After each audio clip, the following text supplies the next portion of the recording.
Shvua Tov.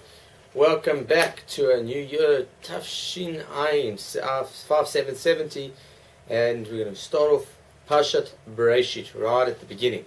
Now, Parshat Bereishit is without a doubt the most misunderstood parsha in the Torah, and perhaps what we're going to discuss this morning is to understand exactly what is the Torah, because as this book of Bereishit starts off, and it's actually in fact the first question of the first Rashi on the Torah says that if the Torah is a book of laws, surely the first thing that should have come up would be the first law.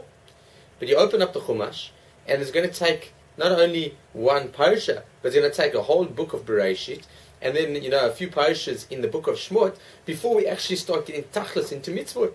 So why do we have all this introduction? And Rashi answers whatever Rashi answers.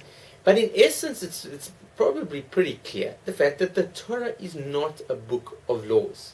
It's not a book of laws. And if it were a book of laws, it's a very poorly written book of laws, because most of the laws in the Torah are impractical, impossible to fulfill, because of the, comes to court, we have to take 4 species, but they're not iterated clearly. They're iterated in a very illusionary manner.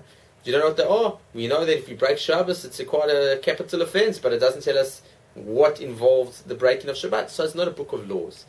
On the flip side, and there's so many want to suggest, is that it's a history book. It's a book of the history of the Jewish people, which on the one hand is a problem because there's so many laws, which are quite unimportant from a historical point of view. And secondly, you go through it just doesn't make sense. And the first thing, Parshat Bereishit, so we have Adam, we have Eve, we have Cain, we have Abel. Where the rest of the kids come from? There are no daughters. There's no one.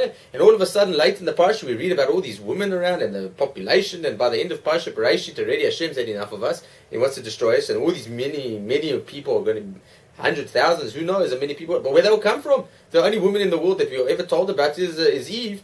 And to the best of my knowledge, we don't see another birth of another woman until the birth of Dinah.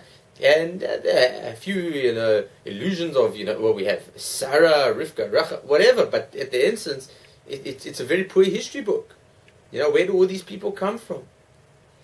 So it leaves us with perhaps what I would like to suggest is the real intention of the Torah. The Torah is a book of theology. It's a book trying to teach us how to feel, think, and be godlike.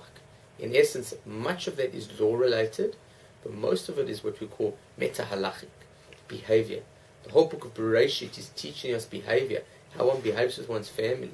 And not enough to just take a cursory reading of the Torah, but actually to understand the depths of all the stories that happen there, to teach you how is one supposed to be a mensch. A mensch often we think is, behave with good manners. Good manners are great, good manners are important, but that's not what a mensch is. A mensch is being godlike in every sense of the word.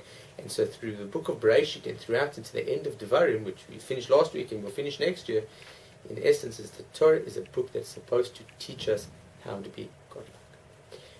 I look forward to seeing you in the upcoming weeks. Have a great week. Shavua Tov.